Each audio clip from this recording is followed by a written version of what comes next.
ವಕ್ಫ್ಗೆ ಇಷ್ಟೊಂದು ಆಸ್ತಿ ಎಲ್ಲಿಂದ ಬಂದಿದೆ? ಈ ಭೂಮಿಗಳೆಲ್ಲ ಯಾವುದೋ ಮೌಲಿಯಿಂದ ಅಥವಾ ಇಮಾಮ್ನಿಂದ ಬಂದಿದ್ದಲ್ಲ. ಪ್ರತಾಪ್ ಸಿಂಹ. ವಕ್ಫ್ಗೆ ಇಷ್ಟೊಂದು ಆಸ್ತಿ ಎಲ್ಲಿಂದ ಬಂದಿದೆ? ಈ ಭೂಮಿಗಳೆಲ್ಲ ಯಾವುದೋ ಮೌಲಿಯಿಂದ ಅಥವಾ ಇಮಾಮ್ನಿಂದ ಬಂದಿದ್ದಲ್ಲ. ರೈತರು ನೂರಾರು ವರ್ಷಗಳಿಂದ ಭೂಮಿಯನ್ನು ಉಳುಮೆ ಮಾಡಿಕೊಂಡು ಬಂದಿದ್ದಾರೆ ಎಂದು ಬಿಜೆಪಿ ಮಾಜಿ ಸಂಸದ ಪ್ರತಾಪ್ ಸಿಂಹ ತಿಳಿಸಿದ್ದಾರೆ. ಅವರು ಶಿರ್ಸಿಗೆ ಬಂದ ಸಂದರ್ಭದಲ್ಲಿ ಸುದ್ದಿಗಾರರೊಂದಿಗೆ ಮಾತನಾಡಿದರು. ಉತ್ತರ ಕೊಡ್ತಾ ಇಲ್ಲ. ವಕ್ಫ್ ಇದನ್ನು ಜೀವಂತವಾಗಿದೆ. ಈಗ ಎಲ್ಲರೂ ಒಂದು ಪ್ರಾಪರ್ಟಿ ಬರಬೇಕು ಅಂತಂದರೆ ಅದನ್ನು ಯಾರಿಂದಲಾರು ಇನ್ಹೆರಿಟ್ ಮಾಡಬೇಕಾಗುತ್ತೆ. ಈಗ ಪಿತ್ರಾರ್ಜಿತ ಆಸ್ತಿ ಅಂತೀವಿ. ಈ ವಕ್ಫ್ಗೆ ಇಷ್ಟೊಂದು ಆಸ್ತಿ ಬಂದಿದಲ್ಲ, ಯಾರು ಅವ್ರ ಅಪ್ಪನಿಂದ ಅವರು ಇನ್ಹೆರಿಟ್ ಮಾಡ್ಕೊಂಡಿದ್ದಾರೆ? ಯಾವುದೋ ಮುಲ್ಲಾನಿಂದಲೋ ಮೌಲ್ವಿಯಿಂದಲೋ ಇಮಾಮಿಂದ ಬಂದಿದೆಯಾ? ಅದು ಯಾರು ಬಿಟ್ಟು ಹೋಗಿದ್ದಾರೆ? ಎಲ್ಲಿಂದ ಇನ್ಹೆರಿಟ್ ಮಾಡಿದ್ದಾರೆ? ಅದನ್ನು ಫಸ್ಟ್ ಹೇಳಬೇಕು. ರೈತರು ಭೂಮಿ ವಿಚಾರಕ್ಕೆ ಬಂದಾಗ ನೂರಾರು ವರ್ಷದಿಂದ ಉಳುಮೆ ಮಾಡ್ತಿದ್ದಾರೆ.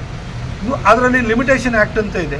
12 ವರ್ಷ ಯಾವುದೇ ತರಕಾರಿ ಇಲ್ಲ ಅಂತಂದರೆ ಖಾಸಗಿ ಭೂಮಿನೂ ಕೂಡ ಯಾರ ಸುಪರ್ದಿಲ್ಲ ಅಂತ ಅವ್ರದ್ದೇ ಆಗುತ್ತೆ.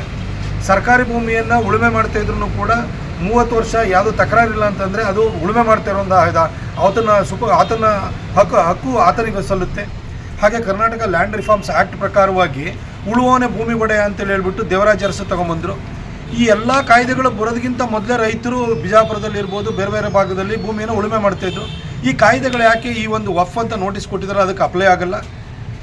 ಹಾಗೆಯೇ ಇವತ್ತು ಏನು ಇಷ್ಟು ಕಾಯ್ದೆಗಳಿದೆಯಲ್ಲ, ಈ ಕಾಯ್ದೆಗಳಿಗೆ ಒಂದು ಇವರು ಫೈನಾನ್ಷಿಯಲ್ ಆಡಿಟಿಂಗ್ ಮಾಡಬೇಕು, ರೆವಿನ್ಯೂ ಆಡಿಟಿಂಗ್ ಮಾಡಬೇಕು, ಇನ್ನೊಂದು ಫೋಟೋ ಆಡಿಟಿಂಗ್ ಆಗಬೇಕು. ಒಂದು ಯಾವುದೋ ಒಂದು ಸಾಬ್ರದ್ದು ಯಾವುದೋ ಒಂದು ಟ್ರಸ್ಟಿಗೆ ಅಂತೇಳಿ ಹೇಳ್ಬಿಟ್ಟು 2 ಎಕರೆ 3 ಎಕರೆನ ಕೊಟ್ಟಿರ್ತಾರೆ. ಅದು ಟ್ರಸ್ಟಿಗೆ ಕೊಟ್ಟಾದ್ಮೇಲೆ ಚಾರಿಟಿ ಆ್ಯಕ್ಟಿವಿಟೀಸ್ ಮಾಡಬೇಕೇ ಹೊರತು ಅದನ್ನು ಕಮರ್ಷಿಯಲ್ ಆ್ಯಕ್ಟಿವಿಟೀಸ್ ಮಾಡೋಂಗಿಲ್ಲ. ಹಾಗಾಗಿ ಒಂದು ಫೋಟೋ ಆಡಿಟಿಂಗ್ ಮಾಡಿ ಫೈನಾನ್ಷಿಯಲ್ ಆಡಿಟಿಂಗ್ ಮಾಡಿದರೆ ಇವರೆಲ್ಲ ಸಿಕ್ಕಾಕೊಳ್ತಾರೆ. ಎಲ್ಲೋ ಟ್ರಸ್ಟ್ ಅಂತೇಳಿ ಹೇಳ್ಬಿಟ್ಟು ಯಾವುದೋ ಭೂಮಿನ ಅಲಾಟ್ ಮಾಡಿದ್ದಾರೆ, ಆದರೆ ಅದರಲ್ಲಿ ಕಮರ್ಷಿಯಲ್ ಆ್ಯಕ್ಟಿವಿಟೀಸ್ ನಡೀತಾ ಇದೆ. ಇವತ್ತು ಎಲ್ಲೋ ಹೋಟೆಲ್ಗಳು ಕಟ್ಟಿದರೆ ಹೋಟೆಲಿಗೂ ವಕ್ಫ್ ಆಸ್ತಿಗೂ ಏನು ಸಂಬಂಧ? ವಕ್ಫ್ ಆಸ್ತಿನ ಕಮರ್ಷಿಯಲ್ ಆಗಿ ಬಳಸೋದಕ್ಕೆ ಯಾವ ಥರ ಸಾಧ್ಯವಾಗಿದೆ? ಇದೇ ಖರ್ಗೆ ಇರ್ಬೋದು, ಕಮರುಲ್ಲಾ ಇಸ್ಲಾಂ ಅವರು ಇರ್ಬೋದು, ರೆಹಮಾನ್ ಖಾನ್ ಇರ್ಬೋದು, ಹಾಗೆ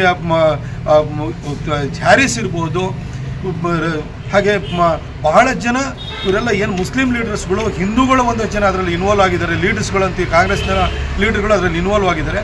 ವಕ್ಫಿಂದ ಲೀಸಿಗೆ ತೊಗೊಂಡು ಲ್ಯಾಂಡನ್ನು ಅದನ್ನು ಕಮರ್ಷಿಯಲ್ ಆ್ಯಕ್ಟಿವಿಟೀಸಿಗೆ ಬಳಸ್ತಾ ಇದ್ದಾರೆ. ಹಾಗೆ ಕೆಲವು ಕಡೆ ಅಪಾರ್ಟ್ಮೆಂಟ್ಸ್ ಬಂದಿದೆ. ಲೀಸ್ ತೊಗೊಂಡಿರೋ ಇದರೊಳಗಡೆ ಜಮೀನಲ್ಲಿ ಅಪಾರ್ಟ್ಮೆಂಟನ್ನು ಕಟ್ಟಿ ಬೇರೆಯವರಿಗೆ ಮಾರಾಟ ಮಾಡಲಿಕ್ಕೆ ಹೇಗೆ ಸಾಧ್ಯವಾಗುತ್ತೆ? ಇದು ಒಂದು ದೊಡ್ಡ ಸ್ಕ್ಯಾಮ್. ಇದು ಮುಸಲ್ಮಾನರಿಗೂ ಇದರಿಂದ ಏನೂ ಲಾಭ ಇಲ್ಲ. ಆದರೆ ಅವ್ರ ಹೆಸರಿನಲ್ಲಿ ಭೂಮಿನ ಹೊಡೆಯುವಂತಹ ಒಂದು ದಂಧೆ ನಡೀತಾ ಇದೆ. ಅದ್ರ ವಿರುದ್ಧ ಯಲ್ಲಾಪುರದಲ್ಲಿ ನಡೆದ 2 ಸ್ಪರ್ಧೆಗಳಲ್ಲಿ ಆಯ್ಕೆಯಾಗಿ ರಾಜ್ಯ ಮಟ್ಟಕ್ಕೆ ಆಯ್ಕೆಯಾಗಿರುವ ಡಾನ್ ಬಾಸ್ಕೋ ವಿದ್ಯಾರ್ಥಿನಿ ಬಿಂದು ಜಗದೀಶ್ ಜೈವಂತ್. ಯಲ್ಲಾಪುರದಲ್ಲಿ ನಡೆದ 2 ಸ್ಪರ್ಧೆಗಳಲ್ಲಿ ಆಯ್ಕೆಯಾಗಿ ರಾಜ್ಯ ಮಟ್ಟಕ್ಕೆ ಆಯ್ಕೆಯಾಗಿರುವ ಡಾನ್ ಬಾಸ್ಕೋ ವಿದ್ಯಾರ್ಥಿನಿ ಬಿಂದು ಜಗದೀಶ್ ಜೈವಂತ ಯಲ್ಲಾಪುರದಲ್ಲಿ ಡಿಸೆಂಬರ್ 13ರಂದು ರಾಷ್ಟ್ರೀಯ ಮತದಾರರ ದಿನದ ಪ್ರಯುಕ್ತ ನಡೆದ ಜಿಲ್ಲಾ ಮಟ್ಟದ ಸ್ಪರ್ಧೆಯಲ್ಲಿ ಪೋಸ್ಟರ್ ತಯಾರಿಕೆಯಲ್ಲಿ ಪ್ರಥಮ ಸ್ಥಾನ ಹಾಗೂ ಡಿಸೆಂಬರ್ 14ರಂದು ನಡೆದ ಜಿಲ್ಲಾ ಮಟ್ಟದ ಪ್ರತಿಭಾ ಕಾರಂಜಿಯಲ್ಲಿ ಚಿತ್ರಕಲಾ ಸ್ಪರ್ಧೆಯಲ್ಲಿ ಪ್ರಥಮ ಸ್ಥಾನ ಪಡೆದು ರಾಜ್ಯ ಮಟ್ಟಕ್ಕೆ ಆಯ್ಕೆಯಾಗಿದ್ದಾಳೆ. ವಿದ್ಯಾರ್ಥಿಯ ಸಾಧನೆಗೆ ಶಾಲಾ ಆಡಳಿತ ಮಂಡಳಿ ಶ್ಲಾಘನೆ ವ್ಯಕ್ತಪಡಿಸಿದೆ.